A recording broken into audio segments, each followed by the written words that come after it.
사도 바울은 로마서의 마지막 점을 찍으면서 벅차오르는 감격이 있었습니다. 지혜로우신 하나님 아버지께 예수 그리스도로 말미암아 영광이 세세무궁토록 있을지어다. 아멘. 오늘도 우리가 말씀을 듣는 중에 벅차오르는 감격이 있기를 원합니다. 이 땅에 살아가는 동안 하나님의 관심은 성도들에게 있습니다. 여러분에게 있고요, 나에게 있습니다. 나를 사랑하시고 나에게 은혜를 주시고 나에게 축복을 주셨습니다. 분명히 나에게 향한 하나님의 은혜요 사랑이었습니다. 그러나 나를 사랑하시고 은혜를 주신 것은 나를 위한 것이었지만 궁극적으로는 나를 통하여 하나님의 영광을 드러내시기 위한 하나님의 것이었습니다. 난데 내가 아니라 하나님이었어요. 내가 잘 살고 못 살고 하는 것이 초점이 아니라 나를 통해 드러내시는 하나님의 영광이었습니다. 바울이 로마서를 쓰고 있는 이 당시에 한 번도 가본 적이 없는 로마 교회의 성도들을 생각하면서 구원의 감격을 가지고 그것이 얼마나 소중하고 영광스러운 구원을 가지고 있는가를 설명해 나가기 시작합니다.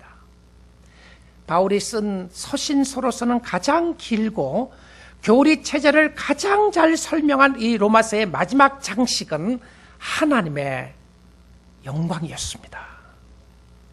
이것은 우리의 삶이 어떻게 at the end of the day, 우리의 마지막 순간에 어떻게 살아야 할지를 잘 보여주는 예표적인 말씀이라고 생각합니다.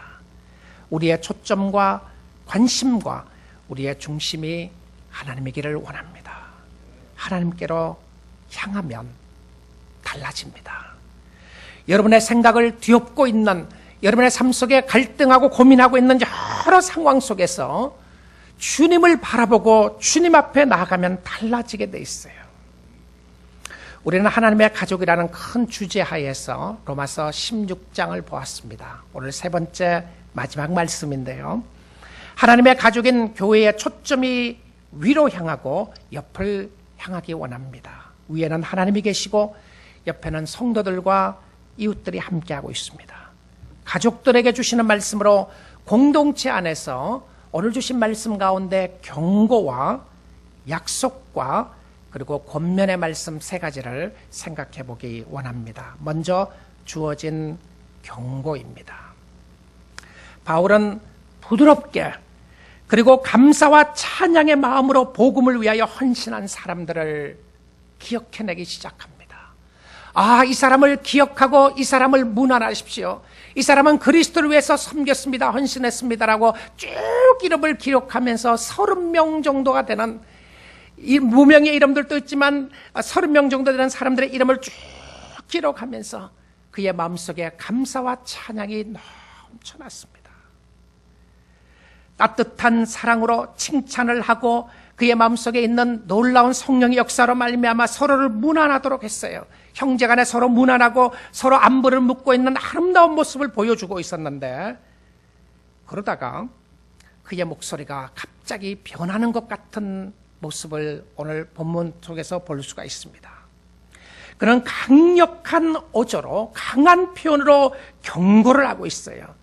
어떤 의미로 생각을 하게 되면 이 지금 이야기하는 경고의 메시지가 문맥적으로는 잘 안 맞는 것 같다는 생각이 듭니다. 왜냐하면 16장 1절부터 16절을 보게 되면 문안이라는 말이 17번이나 나옵니다. 그리고 21절과 27절까지를 보게 되면 문안이라는 말이 4번 나와요. 그런데 21절부터 27절에 있는 문안하라고 하는 사람은 지금 바울과 함께 있었던 사람이었고, 그 전에 있었던 사람들은 전부 다 로마에 있었던 성도들이었어요. 그러면 어떤 의미로 생각을 하면 지금 말씀을 기록을 하면서 1절부터 16절까지 기록하고 21절부터 연결이 자연스럽게 됩니다. 자, 여러분 성경을 한번 펴시고 보시면 좋겠습니다. 16절입니다. 너희가 거룩하게 입맞춤으로 서로 문안하라. 그리스도의 모든 교회가 너에게 문안하느니라. 그리고는 21절에 갑니다. 나의 동역자 디모데와 나의 친척 누기오와 야송과 소시바드가 너에게 문안하니라. 너무너무 문맥적으로 스무트하게 지나갈 수 있는 부분이었어요. 그렇죠? 다 잘 넘어갈 수 있는 부분인데, 그런데 그 중간에 17절부터 20절에 보게 되면 경고와 약속의 말씀을 삽입하고 있습니다. 잠깐 그가 쓰고 있었던 부분들을 멈추고 새로운 공동체 안에서 내용을 삽입하고 있는 것을 보게 됩니다.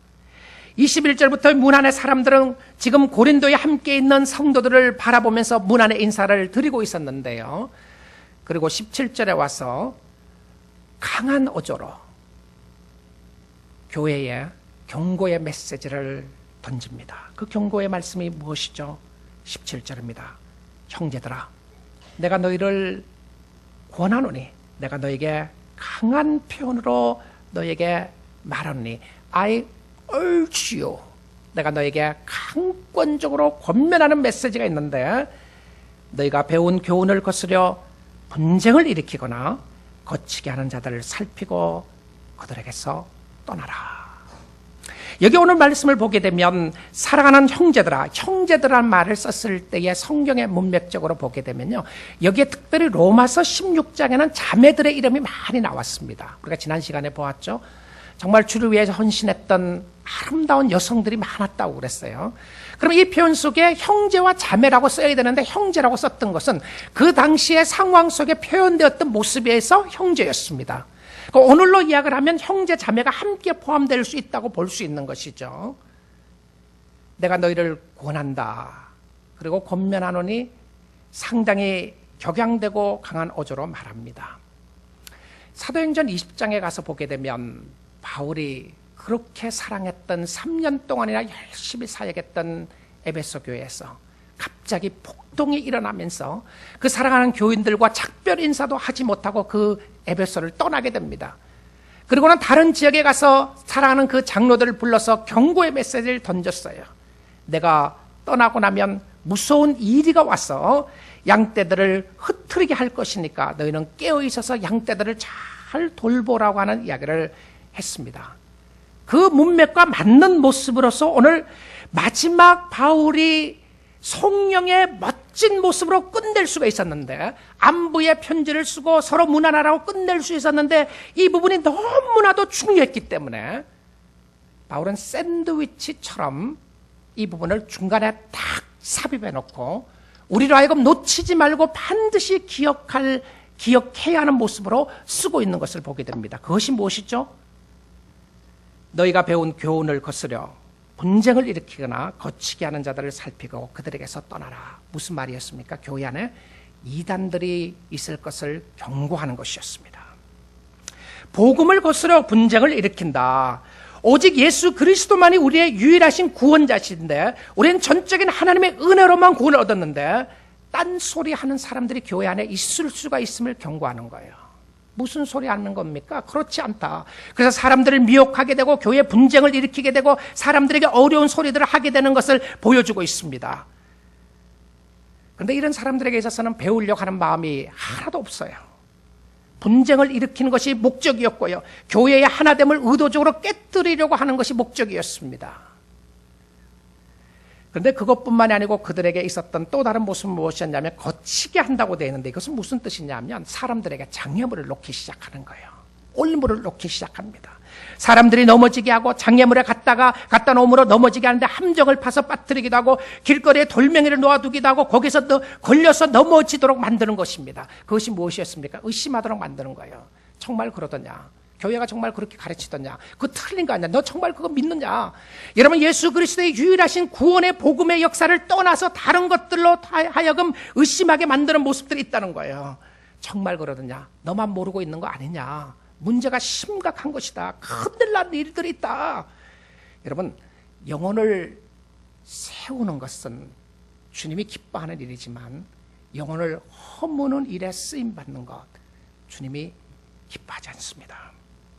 여러분, 영혼을 세우는 일을 위하여 쓰임받을 수 있기를 주님의 이름으로 축복드립니다. 그런데 이런 자들을 살피고요, 여러분 깨어있어서 이런 자들을 살펴야 됩니다. 여러분, 주위의 사람들이 나를 무너뜨리게 하는지 나를 세워주는지 봐야 돼요. 그런 자들을 살피고 그들에게서 떠나라. 이단에서 떠나라. 강하게 말하는데요, 더 사랑해 주라가 아니었습니다.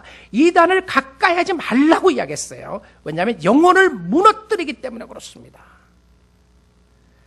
이것은 바울은 단순히 이단에게 적용했던 말만이 아니었어요. 교회 안에도 얼마든지 우리가 이런 모습으로 분쟁을 일으킬 수 있는 요소들을 가지고 있는 사람들이 있다는 것을 경고해 주고 있습니다. 근데 이 모습을 어디서 볼 수 있냐면 바로 전에 보면 볼 수 있는데 로마서 14장 13절에 보면 이 말씀이 기록되어 있는 것을 봅니다. 여러분 로마서 14장 13절 한번 잠깐 펴서 보겠습니다. 이 거친 부딪힐 것이나 거친 것을 넣는 부분들을 이야기를 하는데요. 그런즉 13절입니다. 우리가 다시는 서로 비판하지 말고 도리어 부딪힐 것이나 거칠 것을 형제 앞에 두지 아니하도록 주의하라. 내가 주 예수 안에서 알고 확신하노니 무엇인지 스스로 속된 것이 없으되 다만 속되게 여기는 그 사람에게는 속되니라. 만일 음식으로 말미암아 내 형제가 근심하게 되면 이는 내가 사랑으로 행하지 아니함이라. 그리스도께서 대신하여 죽으신 형제를 내 음식으로 망하게 하지 말라. 그러므로 너희의 선한 것이 비방을 받지 않게 하라. 하나님의 나라는 먹는 것과 마시는 것이 아니요 오직 성령 안에 있는 의와 평강과 희락이라. 여러분이 하나님 나라 안에 있게 되면 성령 안에 거하게 되는 것이고요, 성령 안에 거하게 되면 의와 평강과 희락이 있게 된다고 그랬어요. 근데 이단들이 나타나게 되고 교회에 분쟁을 일으키는 사람들이 있게 되면 이 사람들은 교회를 파괴하려고 하는 것이 목적이에요. 근데 이런 사람들의 정체가 무엇인가 오늘 여기 본문에 잘 기록해 주고 있습니다. 이들의 정체는 어떤 모습으로 나와 있느냐면 18절에 밑에 보게 되면요, 이들은 교활한 말과 아첨하는 말을 한다고 되어 있습니다. 교활한 말과 아첨하는 말을 한다. 그런데 이런 이단들이 미혹하는 사람들이 대부분 다 말을 상당히 잘하는 사람들이었다는 거예요. 부드러운 말을 하게 되는데 스무트 토크라고 되어 있어요. 굉장히 부드럽게 말을 하는 것 같은데 그것은 사람을 죽이는데 사용하는 말이었다는 것이죠. 합리적인 말 같은데 보게 되면 영혼을 파괴하는 말이었다는 것입니다. 여러분 에덴 동산에서 하와와 대화한 사단은요, 정말 하나님이 그렇게 말하든가 하나님에 대해서 의심 갖도록 만들었어요. 너가 하나님처럼 될 수 있고 너가 모든 것 할 수 있고 네가 해결할 수 있다. 그렇게 말했던 뱀은 굉장히 여인에게 가서 부드럽게 이야기를 했습니다. 우락부락하고 거칠고 쌍소리를 하는 것이 아니라 그들의 말은 부드럽게 했습니다. 꿀을 발라놓은 것 같이 부드럽고 달콤하게 이야기했어요. 아첨하는 모습으로 속였습니다. 왜 사람들이 미혹되는 것인가? 너무나도 부드러운 말에 미혹되는 모습들을 보게 됩니다. 그런데 이런 사람들을 교회 안에서도 분쟁을 일으키거나 분쟁을 일으키면서 타겟으로 삼는 사람이 누구인가? 누구를 타겟으로 삼는지 아십니까? 여기 보니까 사람들을 누구를 타겟으로 하는지 오늘 18절에 기록되어 있어요. 순진한 자들의 마음을 미혹하느니라. 누구를 타겟한다고요? 주로 순진한 사람들을 타겟한다고 되어 있습니다. 여러분 성경에 다 경고가 되어 있는데요, 그래서 여기서 순진하다고 하는 것은 좋은 의미가 아닙니다. 순진하다, 저 사람 참 순진하다, 그 좋은 표현이 아니에요. 그런 표현 안 쓰는 게 좋습니다. 오히려 순수하다고 하는 것은 깨끗하다고 하는 의미가 있는 것이죠. 근데 이 순진하다고 하는 것은 나이브하다고 하는 표현입니다. 뭔가를 모른다고 하는 표현이에요. 잘 모르고 여기저기 쏠리는 사람들을 이야기하는 것이었고요, 이 순진한 사람들은 주로 기가 엷은 사람들입니다. 이 말하면 이 말 같고 저 말하면 저 말 같고 여기 갔다 저기 갔다 순진하니까 뭔가를 모르는 모습으로 이야기를 했어요. 근데 그런 사람을 타겟으로 삼아서 넘어뜨리려고 한다는 거예요. 지금은 작고하신 오카는 목사님의 로마서 설교집에 보니까 이렇게 말했어요. 이단에 빠진 사람들을 주위에서 살펴보면 대개 몇 가지 공통점이 있습니다. 그들은 정서적으로 불안한 사람입니다. 순수한 복음으로 만족하지 못하거나 무엇인가 새로운 지식을 찾아다니는 좋지 못한 근성이 있는 사람입니다. 아니 새로운 지식을 찾아다니는 얼마나 좋게 보여요. 그런데 여기 성경 공부 갔다가 저기 갔다가 다 찾아다니는 거예요. 뭔가 새로운 거 있어요. 이 사람이 말하면 이거 맞는 것 같고 저게 좋아서 찾아다니는 근성이 있다는 거예요. 그리고 귀가 열어서 새로운 것을 들으면 정신을 못 차는 사람입니다.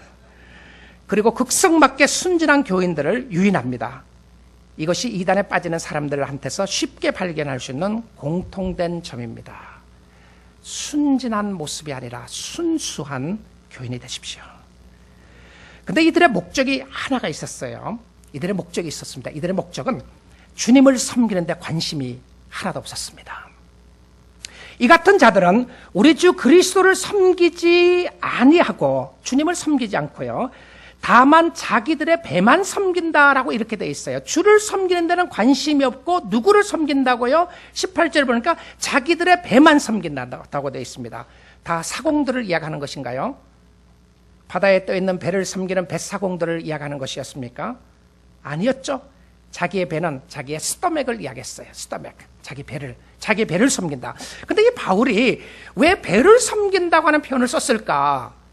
이것은 자기의 욕망과 자기의 욕구와 자기 자신을 위해서 살아간다고 하는 표현이었어요.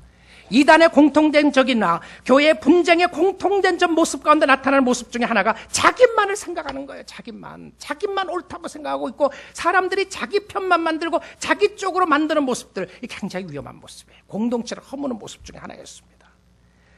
그런데 2000년 전이나요, 지금이나 이단의 정체는 똑같습니다. 자기의 영광이에요. 자기만을 생각하게 되고요, 물질에 빠지게 합니다. 지금도 한국의 세월호 사건을 통하여 드러나는 구원파의 정체도 그렇죠. 순진한 사람들을 미혹해서 물질을 착취하는데 그 물질을 착취해서 누가 다 가집니까? 리더들이 다 갔습니다. 여러분, 이단에 빠진 사람들은 리더들을 보십시오. 전부 다 갑부들입니다. 근데 따라다니는 사람들 돈 다 냈던 사람들이었어요.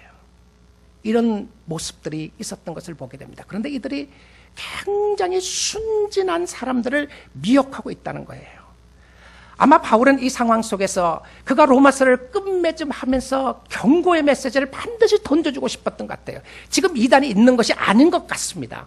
왜냐하면 이런 사람들이 올 수 있다고 하는 분별력을 갖기 위해서 썼던 것 같아요.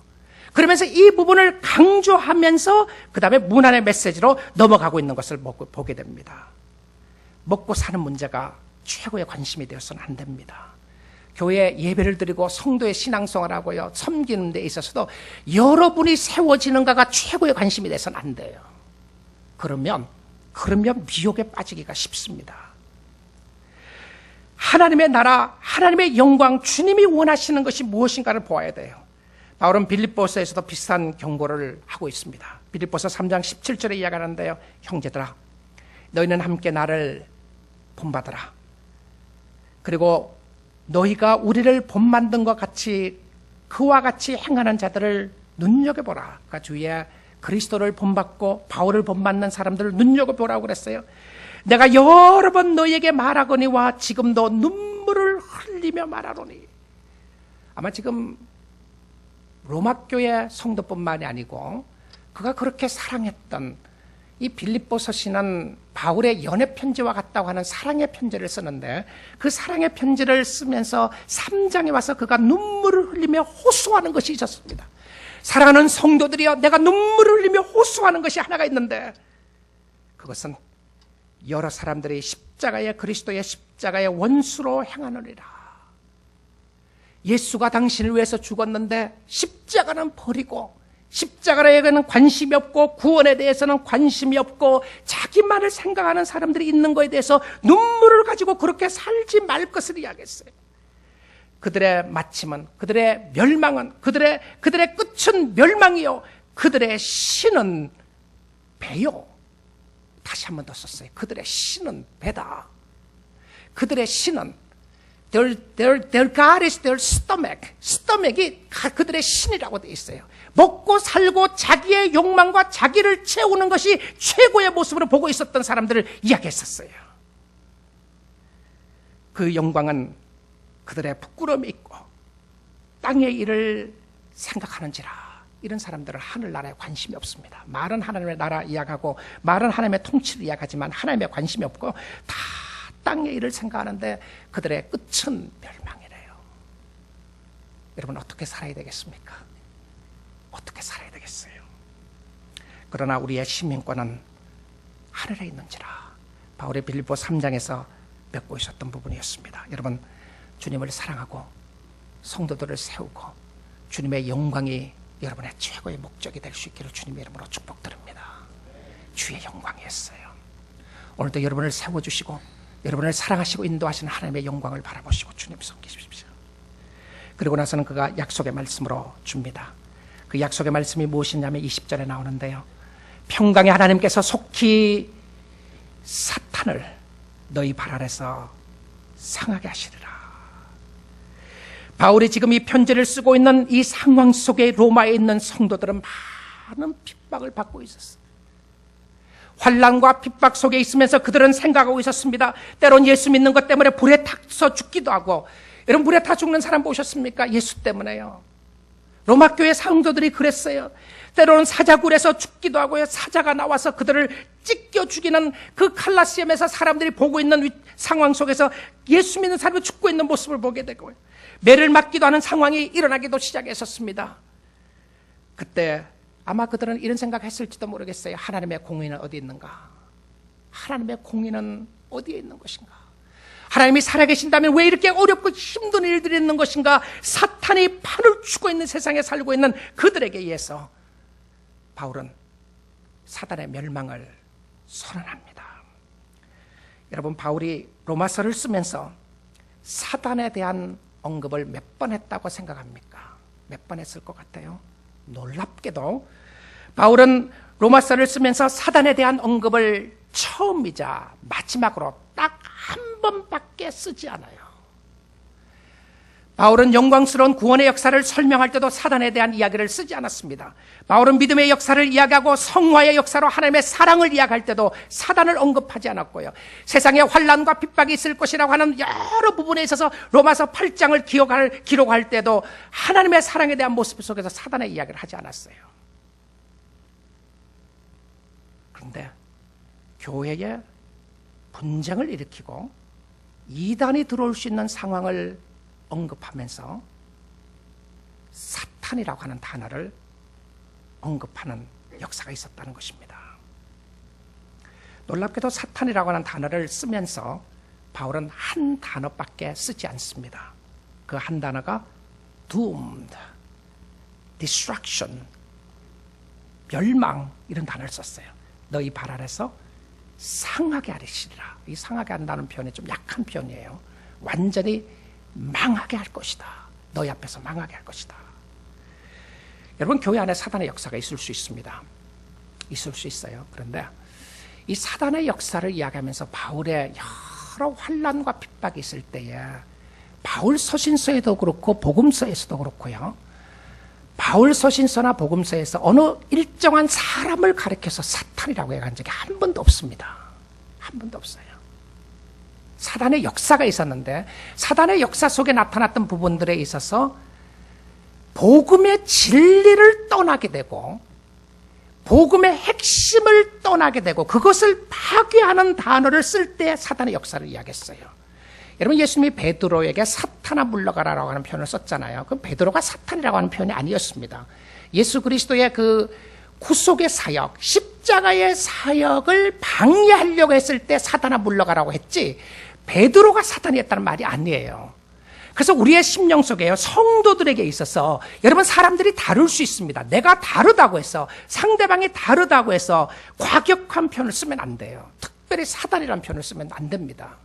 왜냐하면 여러분, 사람이 다를 수 있는데요, 그런데 그리스도의 복음을 떠나고 예수 그리스도를 통해서 유일하신 그리스도를 통해서 오는 복음 외에 다른 것을 전하게 되거나 그것을 방해하는 세력에 대해서는 바울이 상당히 단호하게 이것은 성령의 역사가 아니라 사단의 역사라고 그렇게 이야기합니다. 그렇다면 교회가 복음을 지키고 복음을 사랑하고 복음을 보호하고 성도들이 복음에서 멀어지지 않도록 하는 것이 교회의 중요한 사명임을 보여주고 있어요. 그런데 사단은 성도들을 미혹하고 이단들과 사람들을 이용해서 자기를 믿게 만들지만 결과는 멸망입니다. 모든 이단들이 다 그랬습니다. 여러분, 우리의 사단의 멸망을 보면서 세 가지를 함께 보아야 되는데요. 첫째는요, 사단은 예수 그리스도가 십자가에 못 박히고 부활하심을 통하여 그는 이미 패배자가 되었습니다. 그리스도의 부활은 사단이 할 수 있는 최고의 영역은 죽이는 것이었는데, 하나님의 아들도 죽이는 것이었는데요, 예수 그리스도가 부활하심으로 말미암아 예수님이 사단의 머리를 쳐 부수셨어요. 이미 승리하셨어요.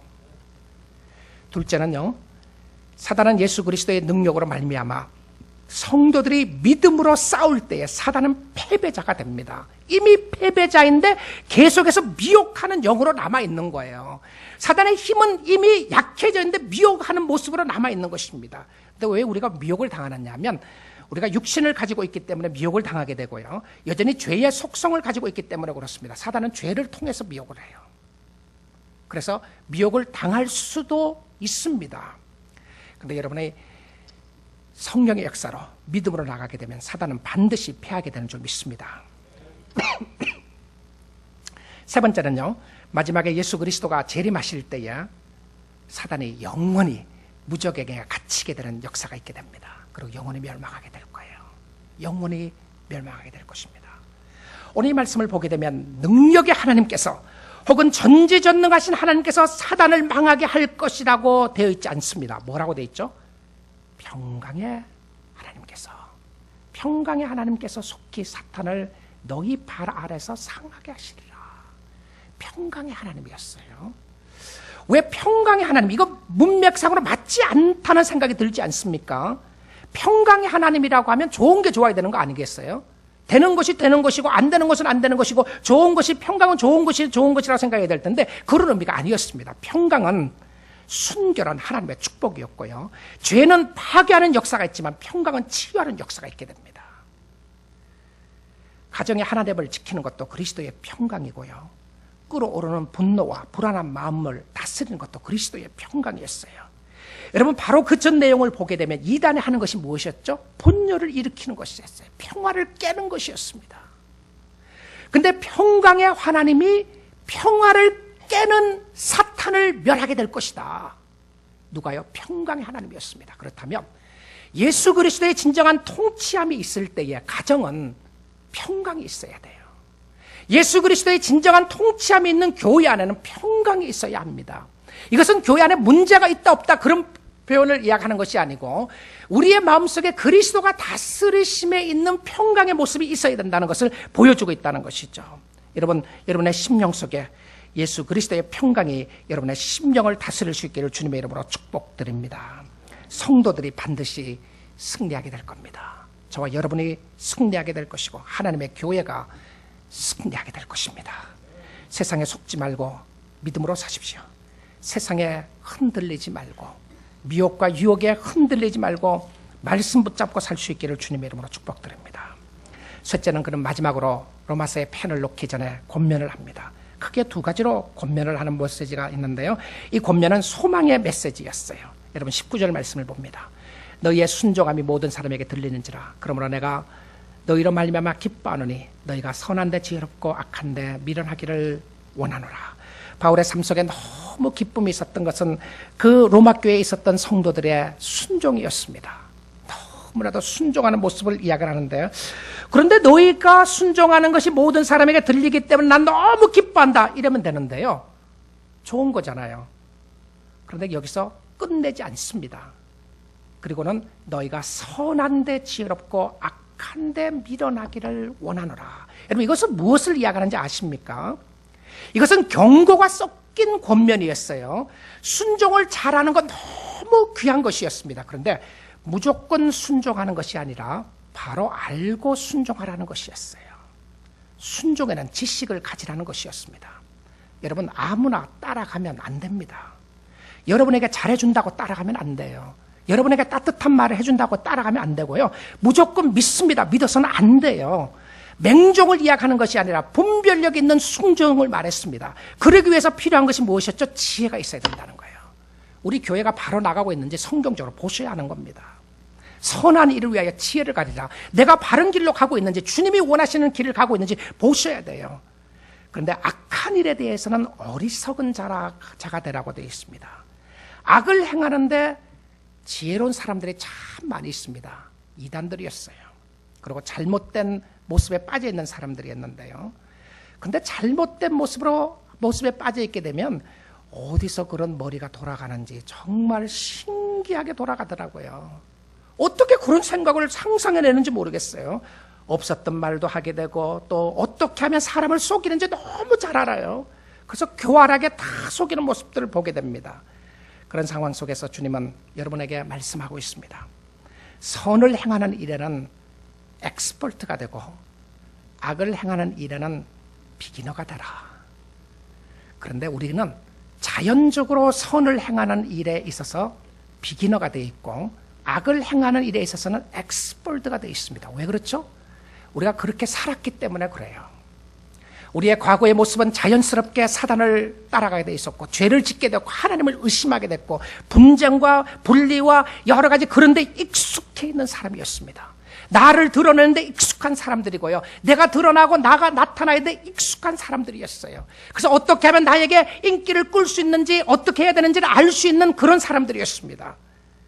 여러분 우리 뉴라이프 교회 성도들은 선한 일에 지혜롭고 악한 일에 어리석은 자가 될 수 있기를 주님의 이름으로 축복합니다. 선한 일에 엑스퍼트가 됩시다. 어떻게 하면 주님을 기쁘시게 할 것인가? 어떻게 하면 주님이 원하시는 일을 할 것인가? 어떻게 하면 다른 사람을 섬길 것인가? 어떻게 하면 주님의 영광을 위해서 살 것인가? 그 다음 주시는 권면이 놀라운 축복의 권면이 있습니다. 여러분 바울이 마지막 펜을 놓기 전에 사람들의 약함을 너무 잘 알았어요. 우리가 미혹도 당하기도 하고 연약하고 약한 모습들이 있는 부분들을 이야기하고 나서 너무나도 약한 부분들을 바울은 잘 알았습니다. 우리가 쉽게 넘어진다는 것도 잘 알았어요. 우리는 힘이 없는 사람이라는 것도 알았습니다. 그래서 우리를 세우는 힘의 근원이 무엇인지를 바울이 알고 있었어요. 여러분 아프면 좋은 약 찾잖아요. 내가 어떻게 하면 힘을 좀 얻을 수 있겠는가? 어디 가서 기를 받고 와야 되는가? 아니면 운동을 해야 되는가? 무슨 좋은 음식을 먹으면 힘이 있을 것인가? 여러분 우리 영혼이 우리의 마음이 절망될 때가 있어요. 영혼이 뚝 떨어질 것 같은 모습을 할 때가 있단 말입니다. 여러분의 영혼을 소생케 하고 여러분의 마음을 소생케 하는 약이 있습니다. 무슨 약인지 아십니까? 오늘 26절에 보니까 그 답을 주고 있는데 복음이라고 하는 약이었어요. 복음. 여러분의 복음으로 말미암아 바울이 이렇게 얘기합니다. 이 복음으로 너희를 능히 견고하게 하실 지혜로우신 하나님. 이 복음으로 너희를 능히 견고하게 하실 하나님. 여러분의 영혼에 힘을 주는 것은 사람들을 만나는 것도 아니고 성경 공부를 더 많이 하는 것도 아니고 교회 봉사를 더 많이 하는 것도 아니고 복음의 역사인 줄 믿습니다. 여러분 복음으로 무장된 사람을 만나야 힘이 있고 복음으로 바로 세워진 성경 공부를 해야 힘이 나고 복음의 능력으로 봉사를 해야 힘이 납니다. 복음이었어요. 하나님은 자기의 백성들이 강해지기를 원하셨습니다. 강해짐으로 영광을 받으시기를 원하셨어요. 세상은 다른 사람을 누르면서 자기가 올라가는 것이 세상의 원리였다면 하나님은 우리를 강하게 만들므로 말미암아 우리가 복음 안에서 강해짐으로 말미암아 하나님이 영광을 받으시고 축복을 받으신다는 것을 보게 됩니다. 그 강함의 힘은 내적인 힘은 믿음의 역사였어요. 믿음의 역사였습니다. 그 모습을 생각하면서 아마 바울의 심령 속에 복음에 대한 벅차오르는 감격이 있었던 것 같아요. 나의 복음과 예수 그리스도를 전파하면 여기서 나오는 나의 복음이라고 해서 바울 복음, 내 복음을 이야기하는 것이 아니고요. 바울 자신이 받아들였던 바울이 지금 전하고 있는 바울 속에 있는 복음을 이야기하는 것입니다. 예수 그리스도를 전파하면 영세전부터 감추했다가 이제는 나타나신 바 되었으며 영원하신 하나님의 명을 따라 선지자들 글로 말미암아 모든 민족이 믿어 순종하게 하시려고 알게 하신 바 그 신비의 계시를 따라된 것이니 이 복음으로 너희를 능히 견고하게 하실 지혜로우신 하나님께 예수 그리스도로 말미암아 영광이 세세 무궁하도록 있을지어다. 아멘. 그리고는 로마서의 마지막 펜을 놓았습니다. 바울이 얼마나 벅차오르는 감격이 있었을까. 그렇습니다 주님, 당신이었습니다. 그렇습니다 주님, 복음이었군요. 내가 저 사람을 한 번도 본 적이 없지만 저 사람들을, 저 성도들을 스트렝튼하고 저 성도들을 세울 수 있는 유일한 길이 이 복음밖에 없었군요. 사랑하는 성도 여러분, 그렇습니다. 여러분이 절망 가운데 있습니까? 여러분이 힘든 신앙생활을 하셨습니까? 여러분 여러 가지 어려운 상황 가운데 있습니까? 여러분의 마음이 뒤흔들리는 모습 가운데 있습니까? 여러분의 심령을 세워주는 역사도 하나님의 복음인 줄 믿습니다. 복음을 놓치고 복음을 버리면 외형적으로 아무리 든든하게 보일지라도 내적으로는 이미 무너집니다. 하나님, 우리 뉴라이프 교회를 21년 동안 축복하시고 여기까지 오게 하셨습니다. 우리의 자랑은 건물도 아니고 사람도 아닙니다. 우리 교회의 자랑은 복음이기를 원합니다. 왜냐하면 교회를 든든하게 세우는 것은 복음이기 때문에 그렇습니다. 복음이 무엇이었죠? 계시된 비밀이었고요. 그 비밀은 오랫동안 숨겨져 있었던 그 비밀은 바로 예수 그리스도였습니다. 예수님이었어요. 오직 예수 그리스도만이 우리의 구원자가 되시고 그 복음 속에는 하나님의 능력이 나타났습니다. 그 복음 속에 하나님을 변화시키는, 사람을 변화시키는 능력이 있고 사람을 새롭게 하는 능력이 있고 재창조하는 능력이 있었습니다. 여러분, 복음을 이야기하면 그런 생각이 들지 않습니까? 나 예수 믿고 있는데, 나 복음 믿고 있는데. 여러분, 바울이 지금 이야기하는 이 복음의 의미는 내가 예수를 믿고 있느냐 아니냐 이걸 이야기하는 것이 아니고요. 여러분의 심령 속에, 매일매일 속에 Do you really need the gospel? 내가 복음이 필요하냐, 그거 질문하는 거예요. 그 말이 무슨 말이죠? 내가 여러분의 심령 속에 오늘 내가 예수가 필요하다고 고백할 수밖에 없느냐, 이거는 세상적으로 내가 부족함이 있느냐 없느냐를 이야기하는 것이 아니고요. 이것은 여러분의 심령 속에 내가 죽을 수밖에 없는 나에게, 죄의 투성이고 허물투성이었던 나를 오늘 또 사랑하시고 인도하시는 예수가 필요하다. 내가 주님의 뜻대로 살려고 했지만 넘어지고 쓰러질 수밖에 없는데 오늘 또 나를 세워주시는 것은 예수라고 하는 그 예수의 필요성을 이해하는 것이었습니다. 복음이라고 하는 것은 예수였고 예수가 가장 필요함을 이야기했고요. 예수는 구원받을 때도 필요했지만 성화의 과정에서 반드시 예수님의 인도하심이 필요하고요. 매일의 인도하심과 축복이 필요하고 예수 그리스도는 천국까지 우리를 인도하게 될 것이고 천국에 가서도 핵심은, 초점은, 중심은 어린 양 대신 예수 그리스도였습니다. 예수 떠나서 복음을 이야기할 수가 없고요. 여러분, 예수 믿었다고 하는 그 일을 이야기를 하는 것이 아니라 매일매일 순간에 I need the gospel. 왜냐하면 나는 죄인이니까, 나는 죄 가운데 살고 있기 때문에 내가 오늘 또 예수가 필요하고 그리스도의 복음이 필요하다. 복음은 나의 행위가 아니라 하나님의 은혜를 보게 하고, 복음은 은혜에 감사하게 하고 은혜에 찬양하게 되는 역사를 보여주고 있습니다. 바울은 이 복음이 성도들을 변화시켰고 또 변화시킬 것이고 확고하게 세워주실 것을 말하면서 벅차오르는 감격으로 하나님께 감사를 돌리는 거예요. 영광을 세세무궁토로 주님께 돌릴지어다. 그렇습니다. 주님이 하셨습니다.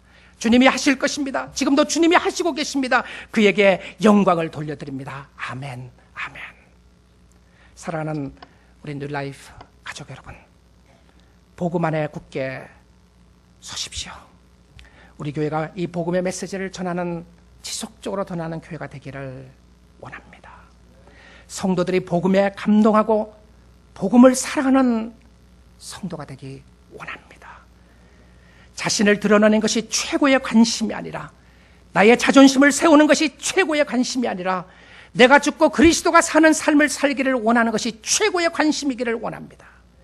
이곳에서 복음으로 기뻐하며 섬기는 여러분들이 있어서 행복한 교회가 되기를 원합니다. 충만한 은혜로 채워져 있어서 이곳에 가면 예수 그리스도의 복음의 소식을 들을 수 있고 누구든지 복음 앞에 거꾸러질 수밖에 없고 세상에 어떠한 명예와 어떠한 물질과 어떠한 모습을 가지고 있는 사람이라고 할지라도, 아니 그것을 하나도 가진 것이 없는 사람이라고 할지라도 바로 복음 앞에 평등하고 복음 앞에 거꾸러지고 그렇게 사랑하고 섬기고 존경하는 아름다운 공동체가 될 수 있기를 원합니다. 복음을 간절히 원하는 사람들, 복음을 사랑하는 사람들, 복음 때문에 변화된 사람들이 기쁨과 감사로 예배하는 공동체가 되기를 원합니다. 우리 성도들이 복음에 미친 사람들이 되면 좋겠습니다. 복음 외에는 흥분하지 않고 복음으로만 만족하는 교회가 되기를 원합니다. 복음이 없을 때에 발버둥 치시고 복음을 없을 때에 여러분 큰 소리 내시고, 그러나 복음이 선언되고 여러분의 삶 속에 복음이 여러분의 심령 속에 적용되었을 때에 그 복음 앞에 거꾸러지는 교회가 되면 좋겠어요.